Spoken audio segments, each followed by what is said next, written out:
Greetings, brothers, in the morning.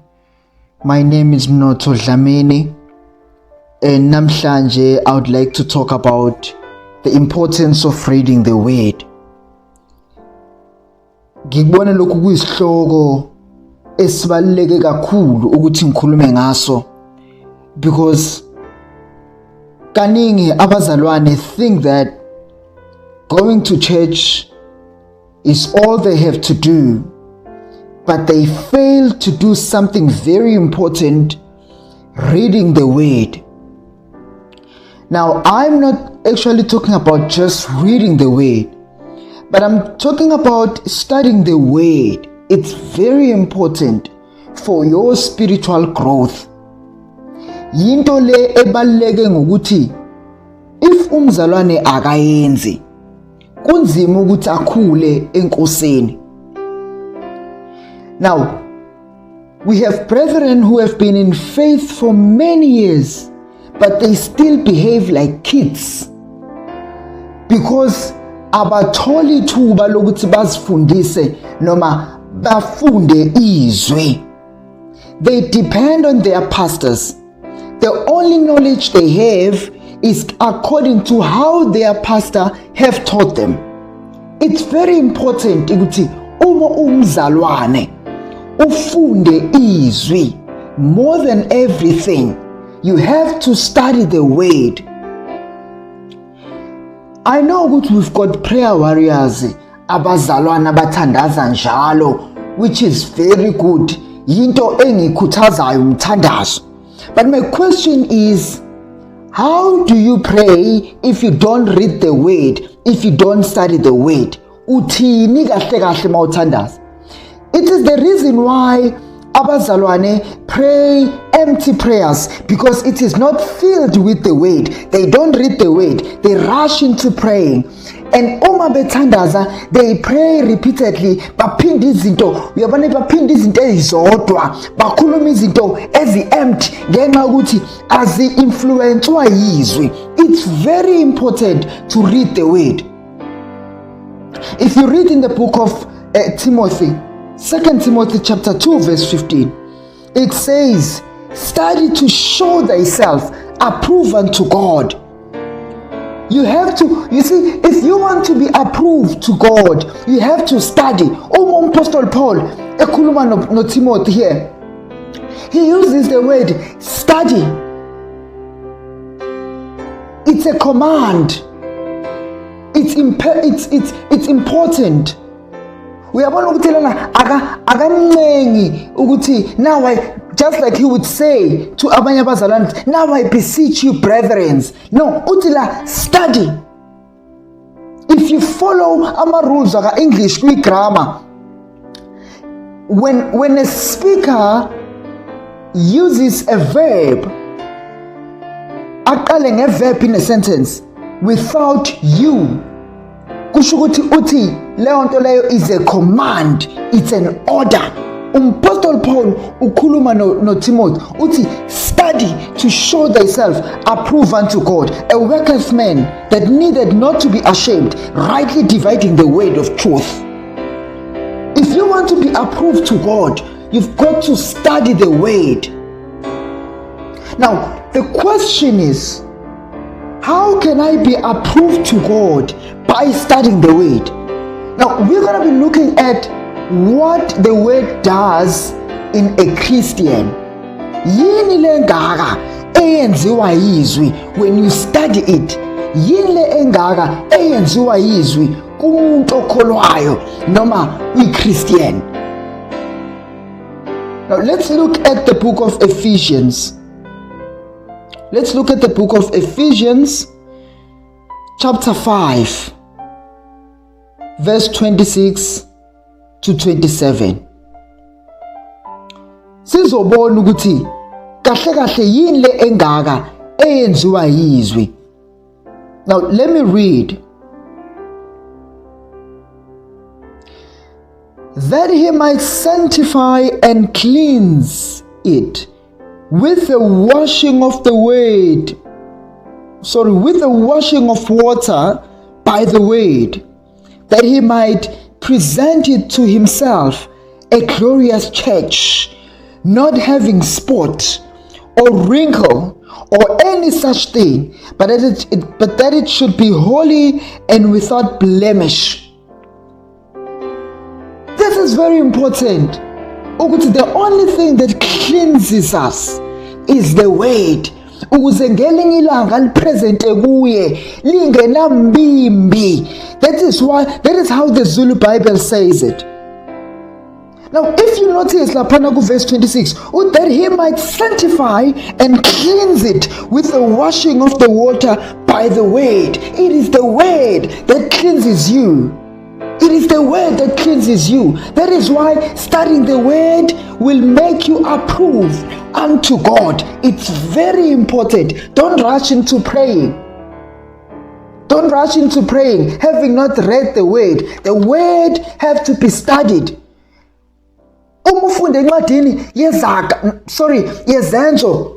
If I'm not mistaken, it's chapter 11 verse 17. I'm just not sure. But ithi uma sebefundisiwe bahamba bayohlola ukuthi ngabe lezi zinto bekhulunywa ngazo yizo na. They went to search the scriptures. Sinabazalwane abatshelwa izinto enkonzweni kuphele kanjalo. They don't even study to check ukuthi lento dikhulunywa phambili iyiyo na. So many people have misquoted the scriptures for their benefit, and abazalwane bought into that because they just said it is from the word.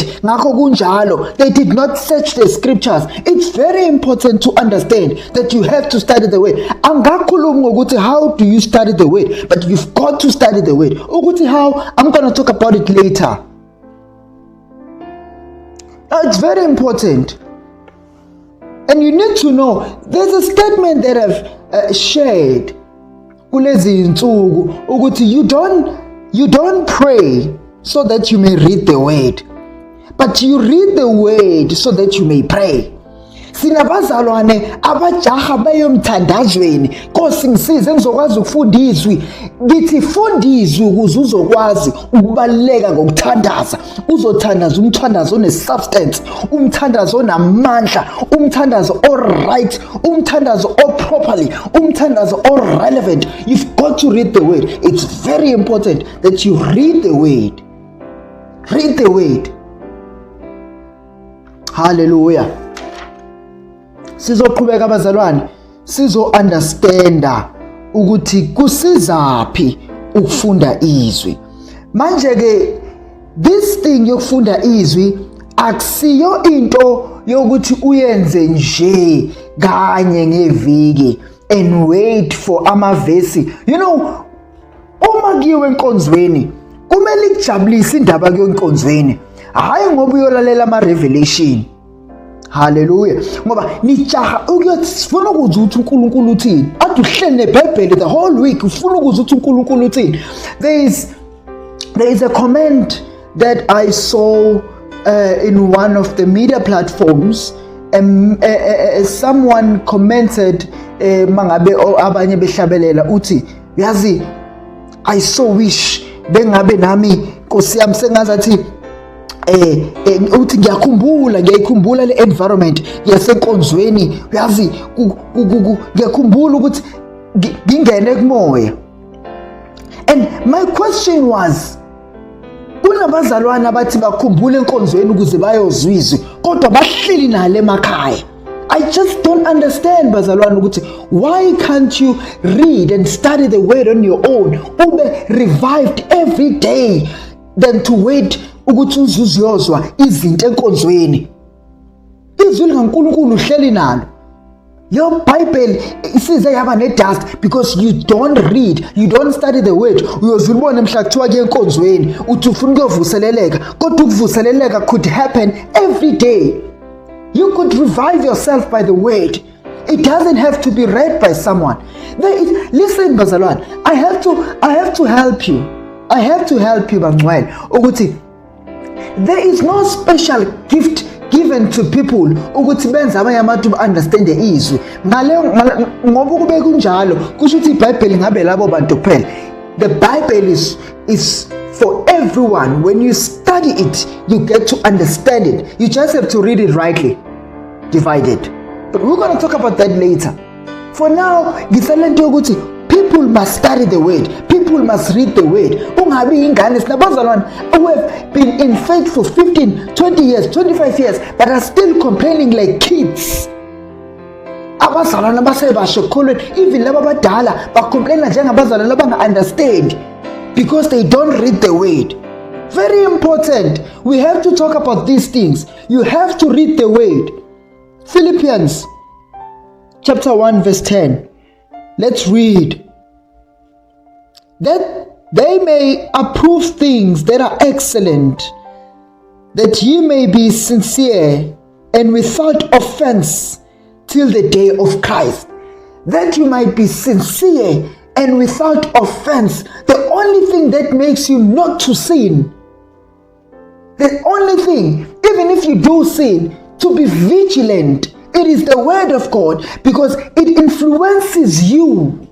It influences your thinking. It influences your subconscious mind, and you start running away from ungodliness. It is the grace of God.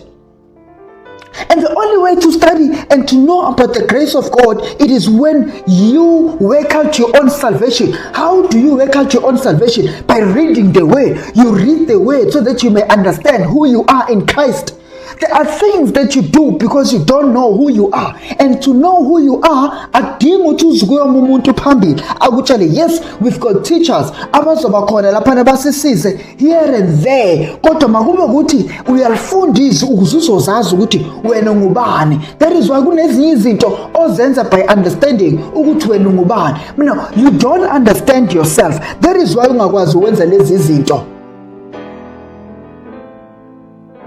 ubhizi nezinto ezingalungile because you don't know who you are. You are righteous. You must know that you are righteous.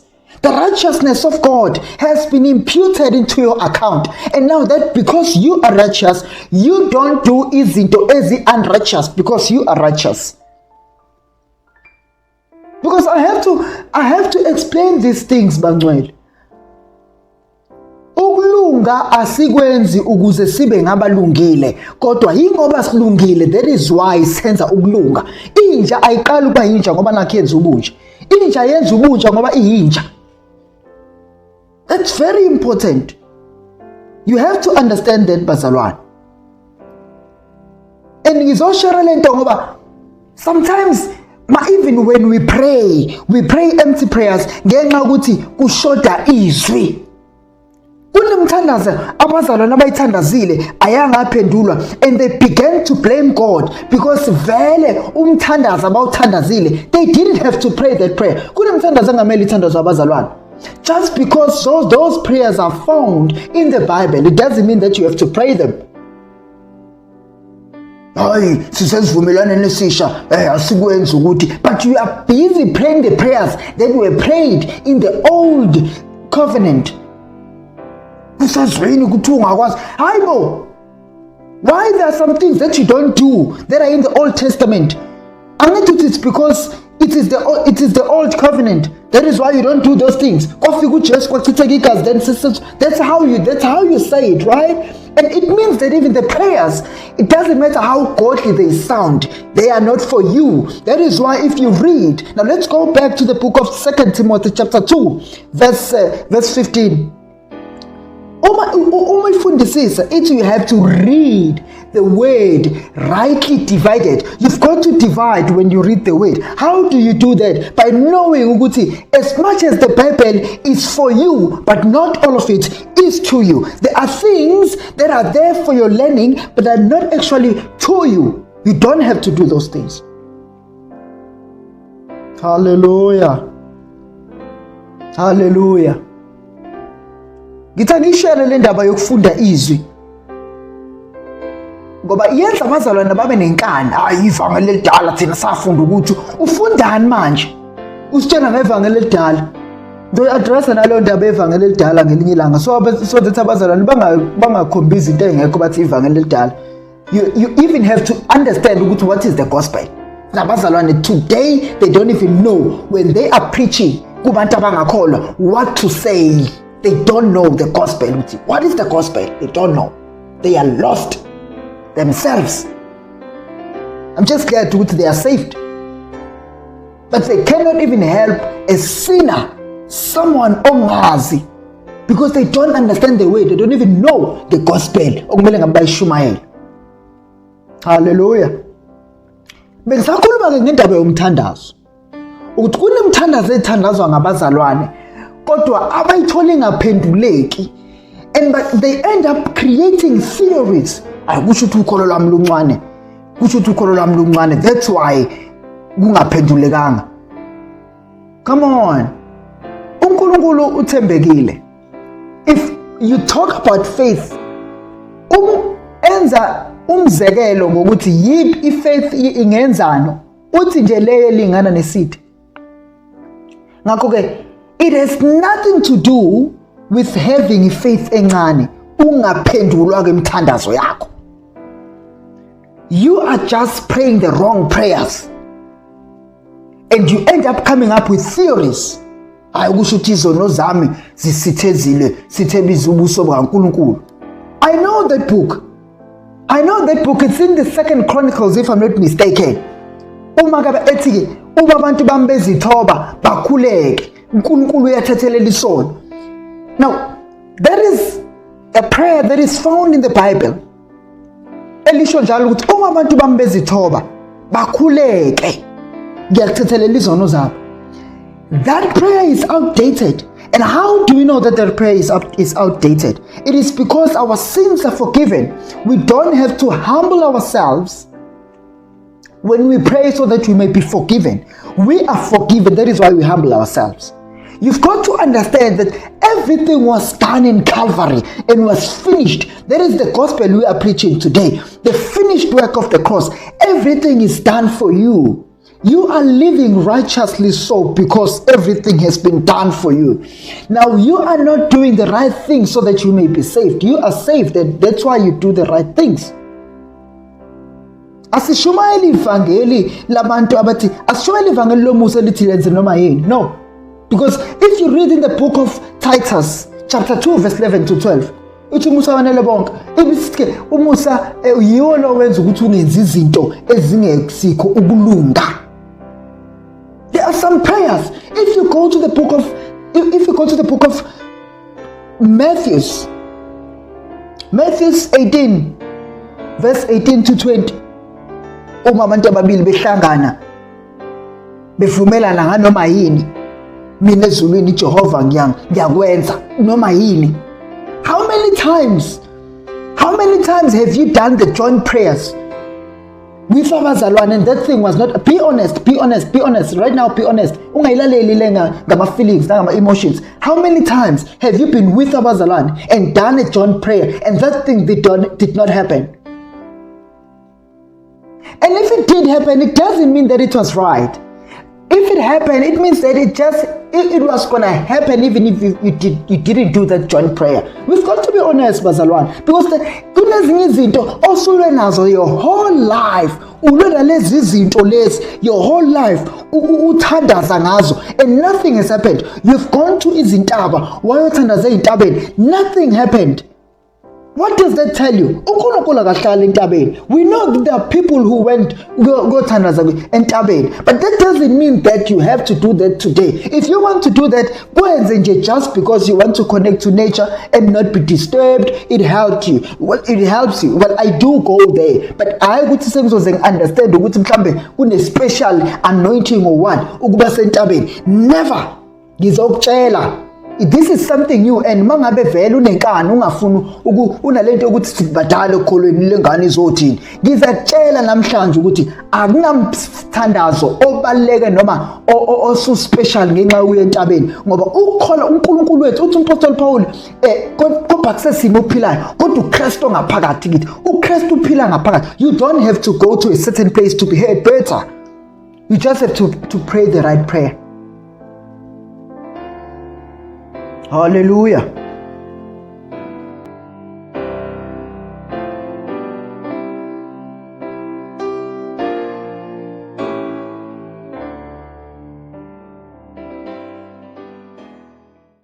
You just have to pray the right prayer. It's very important. Sizokhuluma ngelinye ilanga what to pray for. Mina, I know people, that includes me.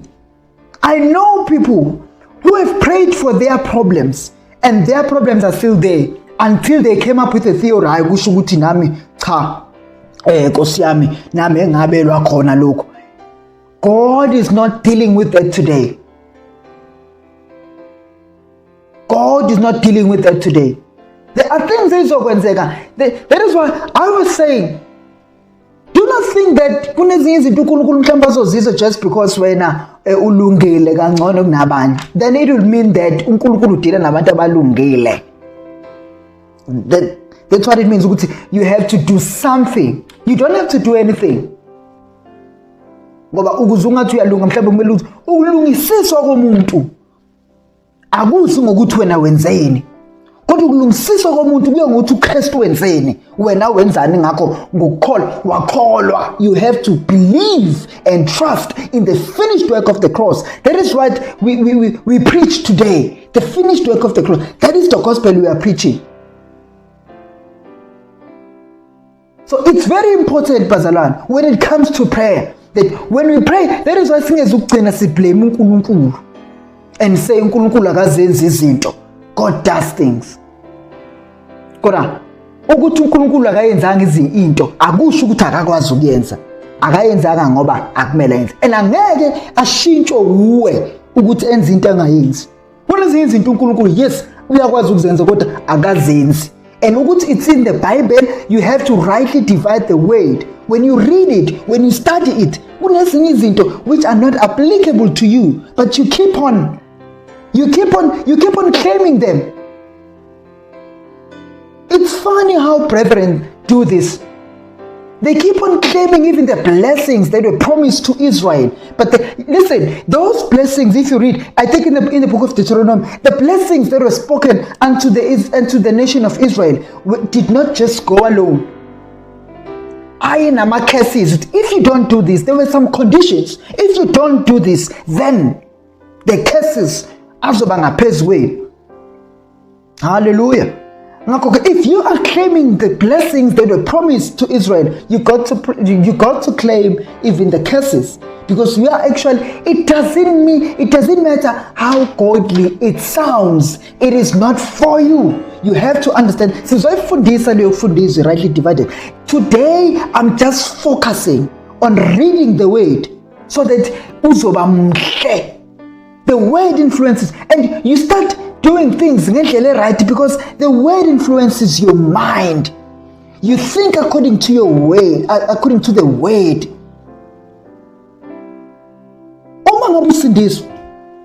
You have to understand, at the same time your spirit is saved, just like that, and you are seated in the heavenly places in Christ Jesus. That's what Ephesians chapter 2 verse 6 says.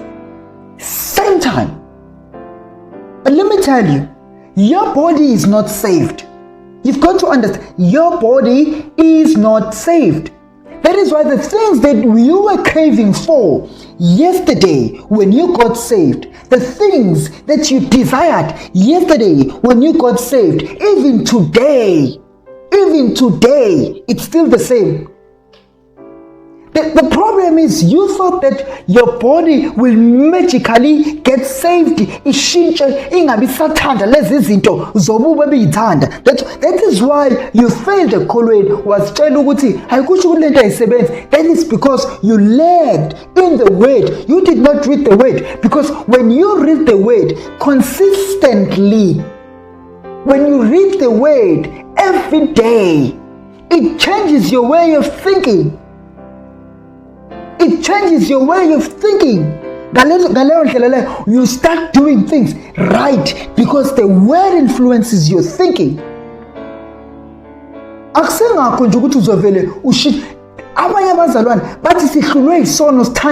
It is because ingqondo yakho noma ngabe kuthiwa ubuthandaza kodwa ubigcwele ububi ayishintshanga, ishintshwa yizwi ingqondo. Umthandazo is a result of reading the word. Reading the word is not the result of prayer. You've got to read the word.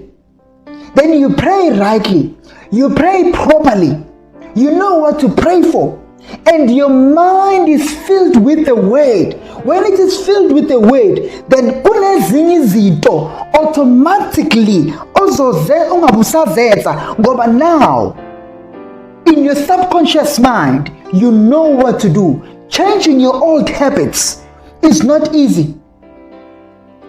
That is why you have to read your word, the word, continuously. Bangabufundi in the book of Romans, uthi ziguqulwe ingqondo zenu zenziwe zibe entsha.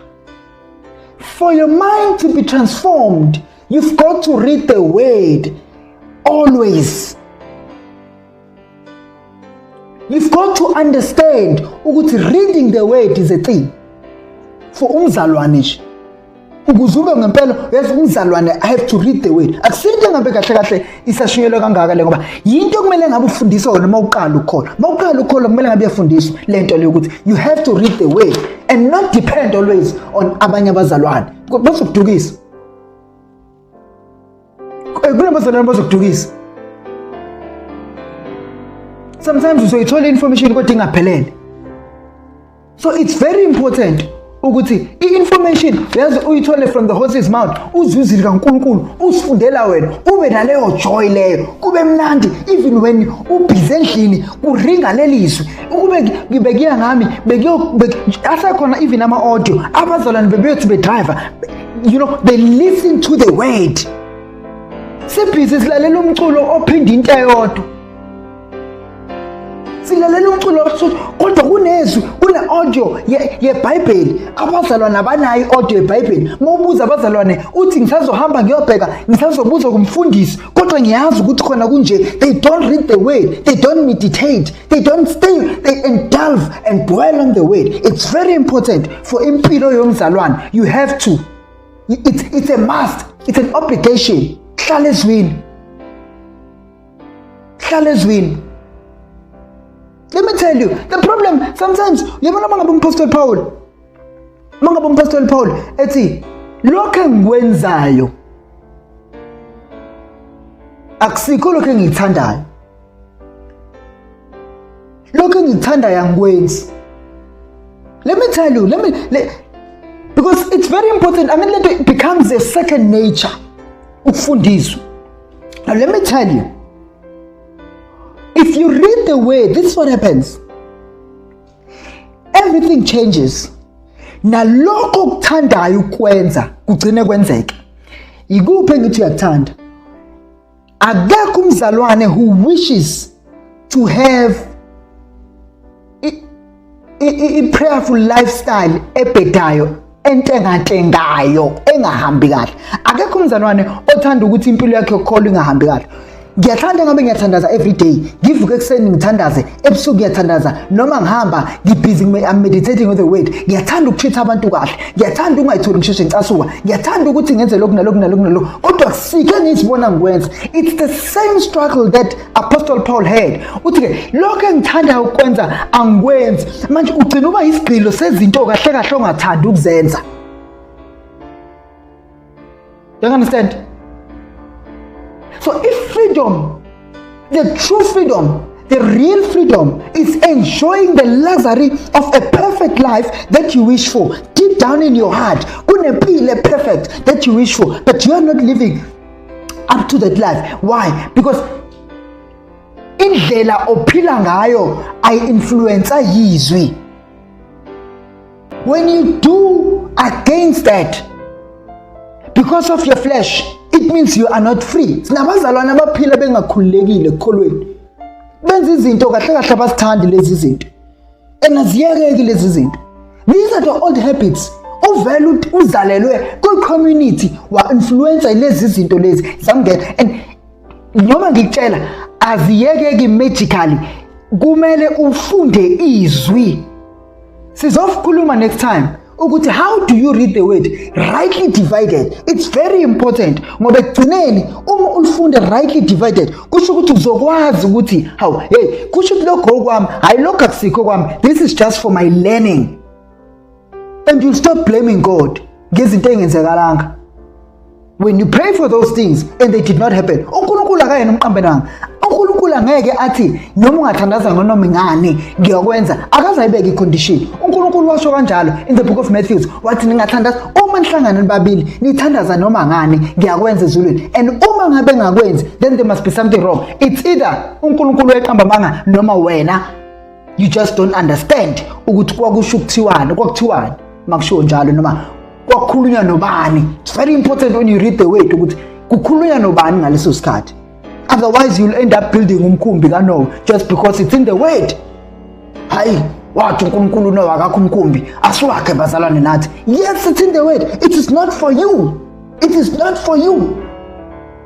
Or rather it is for you but not to you. It is just for your learning, not to you. You can start building an ark just because it's in the word. Same goes with other verses. There are verses that are really not to you. They are for you, for your learning, but not to you.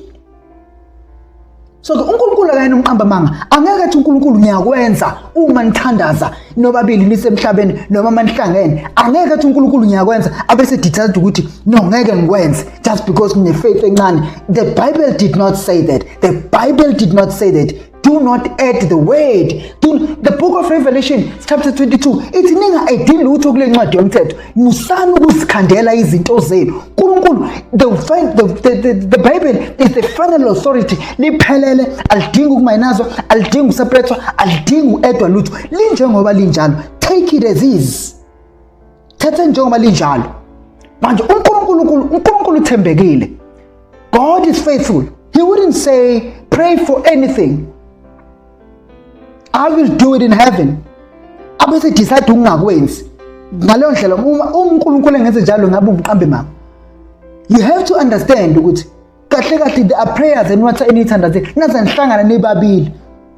Maybe you didn't have to do that from the first place. In the first place, you didn't have to do that. You didn't have to. You have to understand.